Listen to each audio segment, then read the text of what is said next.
রাঙ্গামাটি চন্দ্রঘোনা ফেরি ৫ দিন বন্ধ থাকা পর ফেরি চলাচল স্বাভাবিক। আমাদের রাঙ্গামাটির স্টাফ রিপোর্টার চাইথোয়া এবং মারমার পাঠানো তথ্য ও ভিডিও চিত্রে বিস্তারিত।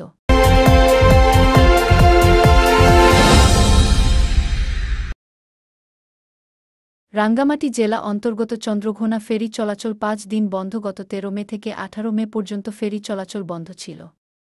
১৮ মে রবিবার ভোর সকাল ৬টায় সরজমিনে দেখা যাচ্ছে, রাঙ্গামাটি সড়ক ও জনপথ বিভাগে অধীনে ৫ দিন ধরে চন্দ্রঘোনা ফেরি ঘাটে নদীর গভীর ড্রেজিং কাজ একটানা শেষ করেছে।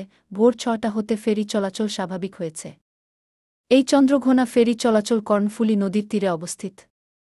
এতে ৩ জেলা রাঙ্গামাটি, চট্টগ্রাম, বান্দরবান সীমানা সংযোগস্থল চন্দ্রঘোনা ফেরিঘাট। ফেরি পারাপার দৈনিক সারাদেশ বিভিন্ন প্রান্তে হতে পর্যটক, বাস, মাল বহন বাস, মিনিবাস, প্রাইভেট কার, ছোটবোট, অটো, সিএনজি, মোটরসাইকেল, শত শত গাড়ি চলাচল ফেরি পারাপার করতে দেখা যায়।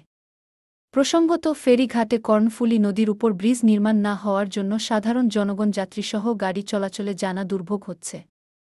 স্থানীয় কয়েকজন নাম প্রকাশ অনিচ্ছুক গণমাধ্যমকে জানান, চন্দ্রঘোনা ফেরি পারাপারে নদীর পথে চলাচল জনদুর্ভোগ হয়ে থাকে। সূত্রে জানা যায়, বিগত সরকার আমলে এই চন্দ্রঘোনা ফেরিঘাট কর্ণফুলী নদীর উপর ব্রিজ নির্মাণ জন্য বিভিন্ন ইলেকট্রনিক্স মিডিয়া ও পত্রিকা বাজেট বরাদ্দ অনুমোদন হয়েছে বলে প্রকাশিত হয়।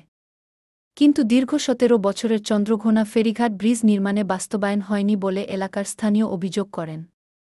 এলাকার স্থানীয়রা আরও বলেন, চন্দ্রঘোনা ফেরি ঘাট জনসাধারণের চলাচল গুরুত্বপূর্ণ। এখানে যত দ্রুত সম্ভব ব্রিজ নির্মাণ জন্য সংশ্লিষ্ট সরকার প্রধান সড়ক ও জনপদ উপদেষ্টা নিকট আবেদন করছি।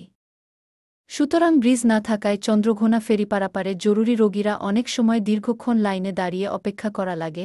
জনদুর্ভোগে ঠিকমতো হাসপাতালে চিকিৎসা, রোগী জরুরি সেবা জন্য পৌঁছাতে পারে না। উল্লেখ্য, রাঙ্গামাটি সড়ক জনপদ বিভাগ নির্বাহী প্রকৌশলী সবুজ চাকমা গণমাধ্যমকে জানান, গত ১৩ মে হতে ১৮ মে পর্যন্ত ফেরি চলাচল ও সাধারণ জনগণ নৌপথে ফেরি পারাপার সাময়িক বন্ধ ছিল, কারণ ৫ দিন ধরে একটানা নদীর ড্রেজিং গভীরতা কাজ করা হয়েছে। তাই ১৮ মে ভোর ৬টা ফেরি চলাচল শুরু স্বাভাবিক করা হয়েছে। এখন হতে নিয়মিত ফেরি চলাচল পারাপার করতে পারবে।